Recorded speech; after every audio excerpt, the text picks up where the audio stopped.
대학 논술시험은 개별 교과목에 대한 단편적 지식보다는 다양한 교과목에서 습득한 지식을 유기적으로 연계하는 통합적 사고 능력을 평가합니다.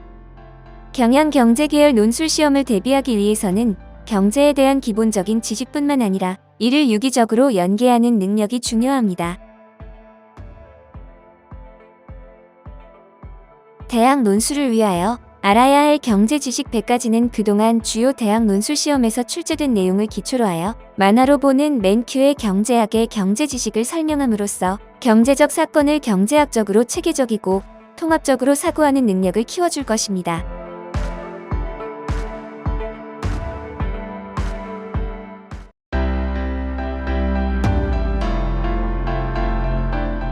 소득 불평등을 측정하는 지니계수는 대학 논술 시험에서 빈번하게 출제되는 지표입니다. 2021학년도 서강대학교 경제경영계열 논술 시험에서 제시자료로 지니계수가 출제되었습니다.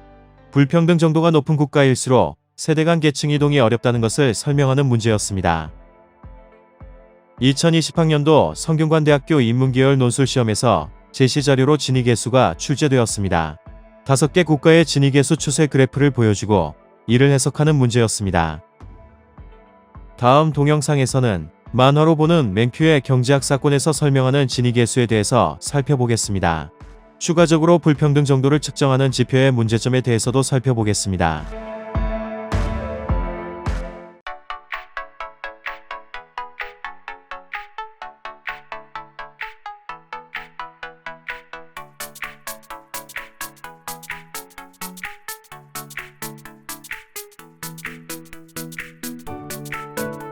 로렌츠 곡선이란 소득분배 상태를 그림으로 한눈에 알아볼 수 있도록 미국의 통계학자인 로렌츠가 창안한 곡선입니다.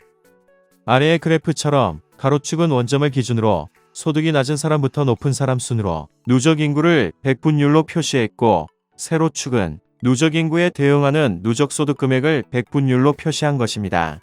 여기서 인구 누적 비율과 해당 소득 누적 비율을 연결하면 로렌츠 곡선이 나옵니다. 만약 로렌츠 곡선이 파란색으로 표시된 대각선으로 나온다면 인구 누적 비율과 소득 누적 비율이 일치함을 의미합니다. 이 말은 모든 인구가 동일한 소득을 벌어들이는 완전 평등한 소득 분배 상태라는 뜻이죠. 그러나 현실은 완전히 평등한 소득 분배가 이루어지지 않기 때문에 곡선 A 또는 B와 같은 로렌츠 곡선이 그려집니다.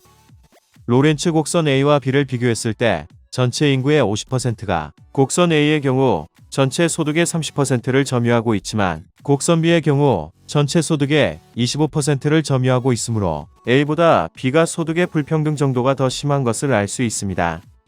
즉, 로렌츠 곡선이 대각선에서 멀어질수록 소득 분배의 불평등 정도가 심한 것을 의미하죠. 하지만 로렌츠 곡선은 서로 겹칠 수도 있어 여러 나라의 소득 분배 상태를 비교하는 데에는 부적합합니다. 이것을 보완한 것이 지니계수죠. 지니계수는 이탈리아 통계 사회학자 지니가 만든 것으로 대각선과 로렌츠 곡선 사이의 면적을 대각선 아래 전체 삼각형 면적을 나누어 계산한 값입니다. 지니계수는 0에서 1 사이의 수치로 표시되는데 소득 분배가 완전 평등한 경우라면 0, 완전 불평등하다면 1의 값이 나옵니다. 소득 분배가 완전히 평등하다면 로렌츠 곡선이 대각선과 붙어 있어 분자의 면적이 0이 되죠. 반대로 소득 분배가 완전히 불평등하다면 99%의 인구까지 소득이 없다가 100%가 될 때 누적 소득이 100%가 됩니다. 따라서 완전 불평등한 경우에 로렌츠 곡선은 직각의 형태를 갖습니다. 이때 대각선과 로렌츠 곡선 사이의 면적이 대각선 아래 삼각형 전체 면적과 같아 지니계수가 1로 계산되죠.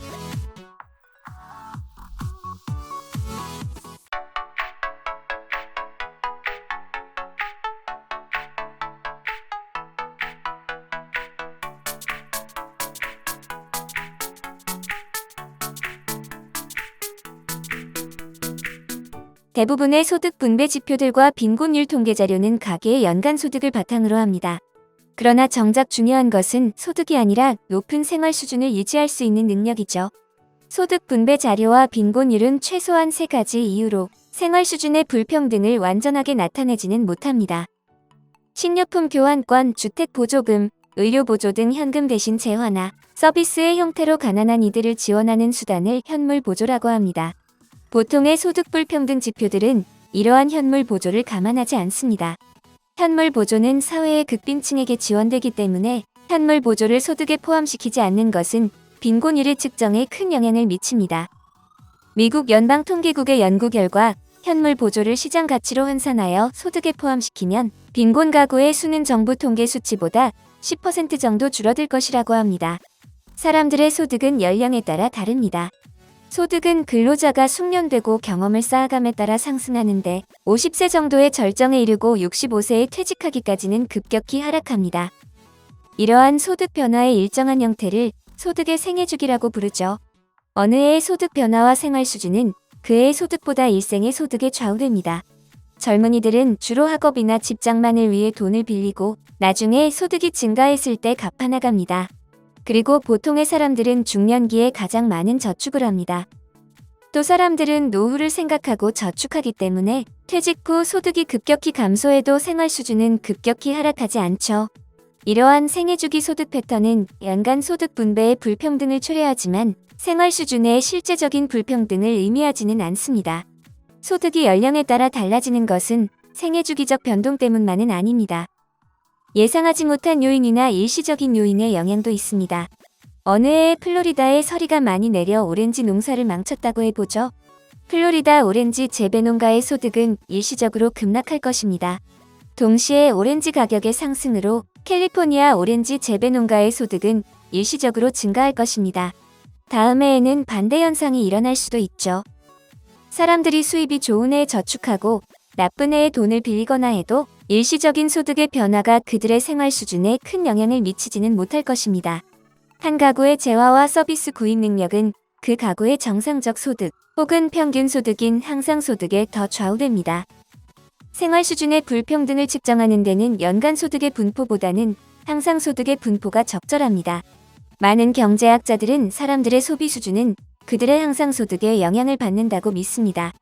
항상소득과 소비가 일시적인 소득의 변화에 영향을 덜 받기 때문에 항상소득은 관찰되는 소득보다 더 균등하게 분포되죠.